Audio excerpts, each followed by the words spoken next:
First scene of the year at Conseco's gas station, which is the greatest gas station Earth has ever seen, of course. 350 today, 351 I guess. Today, I've been getting a lot of requests about my time in law school, why I went, why I didn't become a lawyer, so I'm going to talk about that a bunch later. My plan is to play Aria, play Bally's, maybe when Bally's is done, smoke a cigar on the roof of Bally's. I got a nice cigar with me, and we'll see if that plan works out. I will tell you law stuff at some point. Hey, I will too. I definitely want one of these big ass dreams. Oh yeah, you do? Yeah.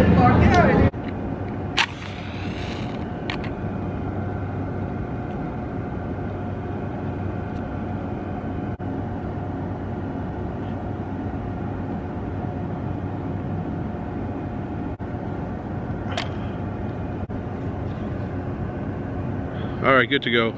And got my ghetto ashtray here.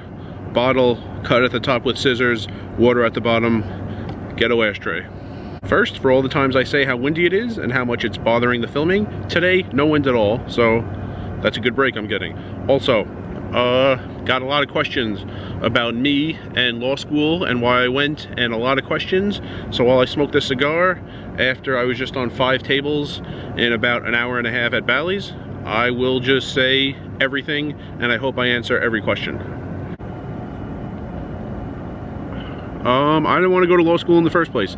After undergrad and grad school, I figured it would be a massive waste of time and money, and what do you know, I was right.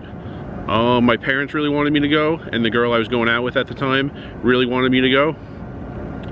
They acted like I was destroying Earth if I didn't, so I went knowing it would be a massive failure, even though I would do everything I was supposed to, and that's exactly what happened. The breaking point, because I tried to like it, I tried to enjoy it, and I did all the work. I wasn't like cutting class or anything. The breaking point was in the 3rd semester. So the 1st semester of the 2nd year, there was a moot court contest, which a lot like Rounders was actually a, I forget what you call it now exactly. Rounders wasn't a moot court, it was more like, just like a trial demo, like they were replicating a trial. I did a moot court, which is like if you're at trial and there's one question where there's some judgment involved and both sides get to argue their side and maybe get one ruling to help them out in the case go their way. That's what the moot court contest was. So that was October of the 2nd year fall semester, and I talked a guy into being my partner who I didn't really talk to him all that much, but I wanted to win. And we were probably the only ones who actually had a strategy. Other people were probably trying to, like, I don't know, just like say the fanciest things, get the law correct, be a little persuasive. We read the rubric, how the judges had to score us, and we just wanted to maximize our points.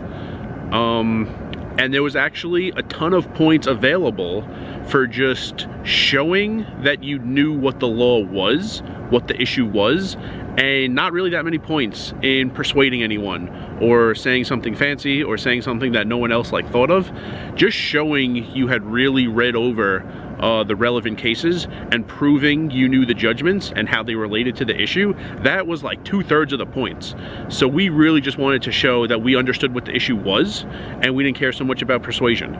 Well, we won the 1st round, and by the way, I'll tell you that just like how Matt Damon in Rounders is late because he played poker all night, before round 1 and before round 2, even though they were weeknights, school nights, I drove 55 miles each way to the Horseshoe Council Bluffs to play poker, because if I'm ever in a moot court contest in my life, I'm playing poker the night before like Matt Damon did.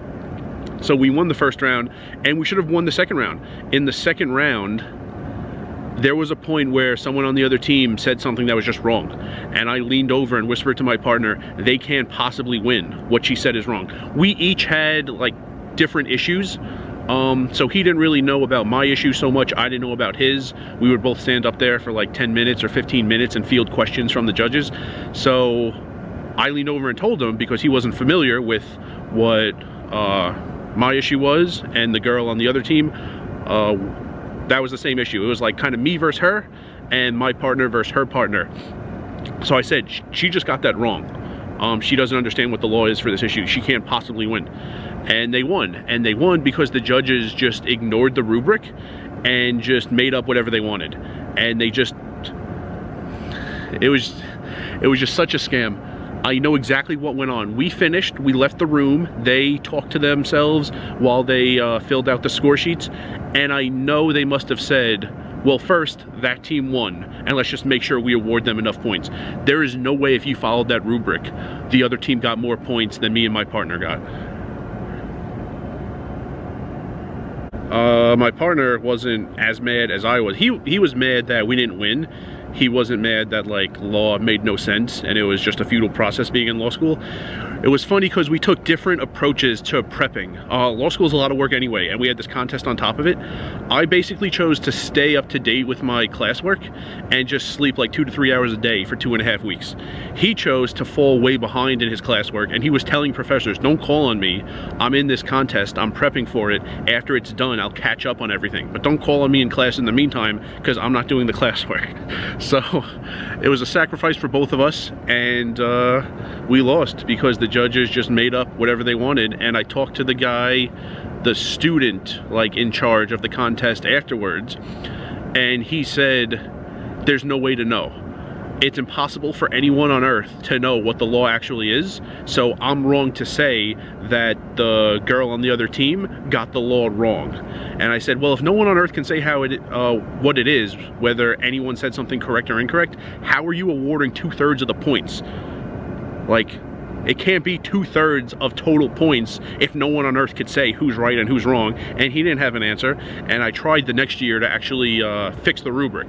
I told the professor in charge I was willing to make a new rubric, one that actually made sense, and one that the judges were probably going to follow anyway when they saw what they had and ignored it. And the new student in charge at the time just, like, didn't want that to happen. I guess it would have been like a tiny amount of work for him, and he just said just leave it, and he wasn't going to do anything. So that was actually a microcosm of law school and law in general. It doesn't matter if you're better or if you're right. Someone with the authority is just going to make up whatever he or she wants, and you're going to get screwed.